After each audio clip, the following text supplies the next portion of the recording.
You already saw the title of this video, let's just get into it. In F tier we have Myrna and Damna because their existence means the run can't happen in the first place, because Quad Lana is strictly necessary to make this run happen. On the note of other mandatory kids that I consider mandatory, I put Fee and Zed, though that's mostly because of LTC. I think Hermina and Hawk can be decent substitutes, though not as effective. But another kind of necessary one would be Fabale, which is why I have them different, separated from Acelo. Over here in D tier. And I guess the only other rule I need to say is that, how do I put it? Right. This run is terminal limited. I'm using a glitch that basically gives whoever's affected infinite movement, so I'm imagining you're not really spending more than like 10 turns on any given map unless you kinda have to. But we're really only going to be ranking the units once they hit the blue paint. Which is why Teena's not in F tier, nor is Altena. Yes, the female mage in Chapter 7 is turn loss in LTC. Anyways, the point of D tier is just that once they get the blue paint, they kind of stay out of the way and don't make the run harder than it has to be. Anyway, C tier, units that actually contribute in the run, like actual contribution. First, I have Arthur, who I debated on whether or not he should count, but I decided it might just be a small mercy. The only niche Arthur has is that he kind of contributes to the Cephalic kill, to like making Cephala easier to seize, which, I mean, it fits in with like a 10-turn clear of Chapter 6, and it does give Julia an actual weapon, so it's like minor. Then we have Jean, who I have here for being able to return Leaf in Chapter 8. We'll talk more about Leaf, but it is important that he gets the promotion. So, Jean being able to let Leaf do his arena in a more comfortable, I guess, environment is kind of important. And then last we have Patty, who in Chapter 7 is able to use the Sleep Edge to neutralize Dark Mages, making it easier for Shannon to clear away for herself to seize. Once again, more on Shannon later. Then we go to B- tier, which is where units have at least one major contribution over the course of the run. First, I have Hawk. He's able to silence Ishtar with just events.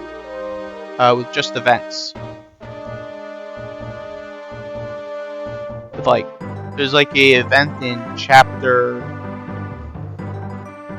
9 where he gets like 3 magic. Then with like a magic ring and 2 extra level ups, he is able to silence Ishtar. That's actually pretty big because Ishtar makes the clear for Julius a lot less reliable because of her strong and accurate damage. So anyway, that can neutralize it is I consider major. Speaking of Julius, Fabale and Altena are here for actually being able to kill Julius the fastest. With Fabale, I'm assuming you're pairing his mother up with one of Midir or Alec, because they give Onslaught or Nihil respectively. There are 2 schools of thought for Fabale. Onslaught gives Fabale better offense, which makes it so Fabale can sneak in an extra round of combat, which could let him actually do more damage, but it does make him more susceptible to like wrath crits from Julius, which is why the Nihil school of thought is there, because with Nihil, Fabale ignores Julius's crits and can more safely take him on. Granted, he's doing so on like a 43% hit rate, but it's Kaga numbers, so it's a little more than 40. So 43 is 43. My bad.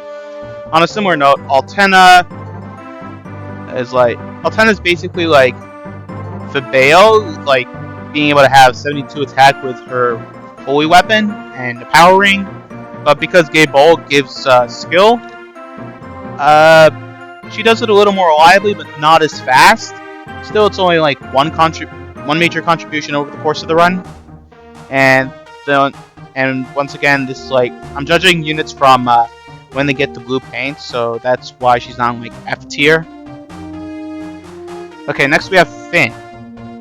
In Chapter 7, he single-handedly is the reason Ulster is seizable in a timely fashion in LTC. But, I mean, in my run, I wish I gave him the Silverlands, would have made some kills a lot easier. And I guess on a similar note, I have Ofe. Ofe helps clear the way in Chapter 7 for Self to Seize. That's pretty big. Then we have B+, where they have a major contribution in at least two maps. First is Hermina. Basically, imagine Phoebe, but she can't inherit the magic sword. So she can't really help with Chapter 6, with a fast kill in Chapter 6, but she still can in Chapter 7, because you could buy like a flame sword. Also, she can use staves she can use staves in the late game, which makes Chapter 10 and endgame a lot easier to plan out.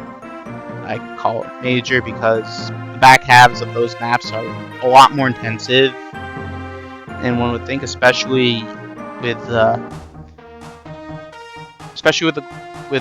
Castle Guard storage.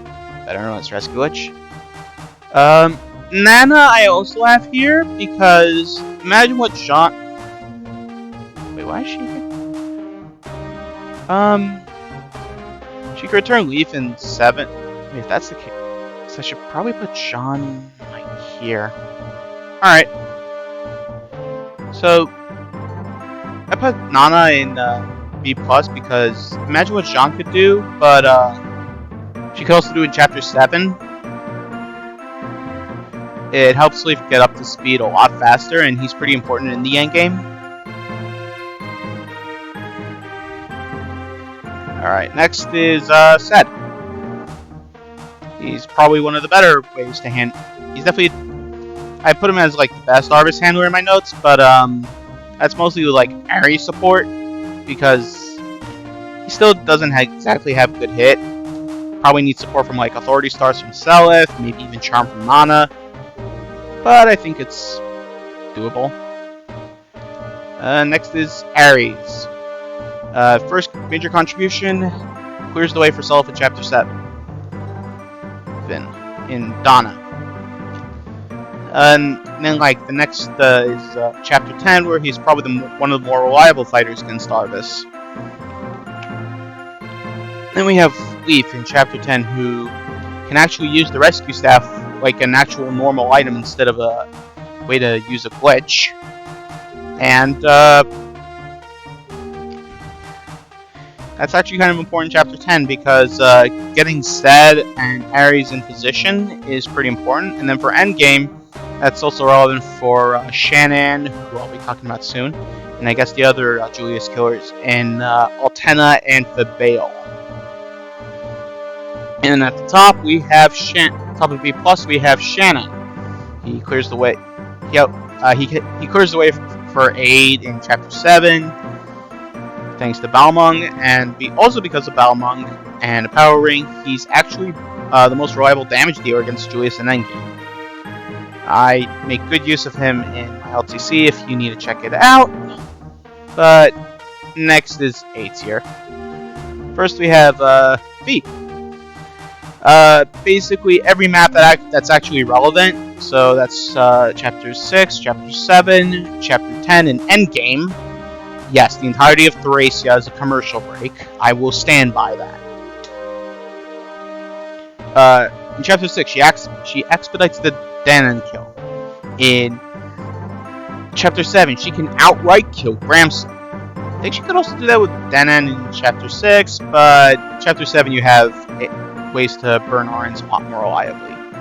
In Chapter 10, she could do the same thing that Hermina can, which is staff usage, and which notably includes the return staff. So that means that she can heal your damage dealers against Larvis and Julius, and also maybe return someone like Seliph, so you can actually warp units to the front, to like the edge by Dozel, before Seliph has to deploy, before Seliph can just go all the way back to the gate for Freyga, because using the return staff on Seliph does not actually end the glitch.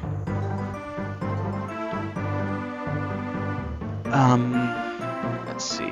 Oh yeah, and then Lean, because due to the fact she's a dancer, she actually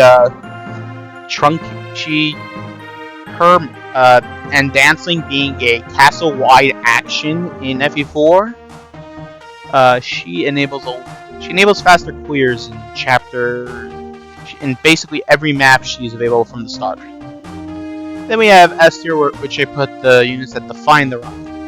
Lana is because with Claude as her dad, she enables the run to exist in the first place, and also you don't really get another rescue user until freaking Corpora, or Leaf if you train him up. But more importantly, this guy is the only other rescue user at base. You have to train Leaf up, but Lana just does it right off the gate, and is actually early enough that she impacts the run this way. And then, of course, we have Self. Can't spell Self without S. Or S stands for Self. He's the unit you're probably going to be using the glitch on the most. So he basically defines the pace of play. So I figured, you know what, he belongs in this tier. So, yeah,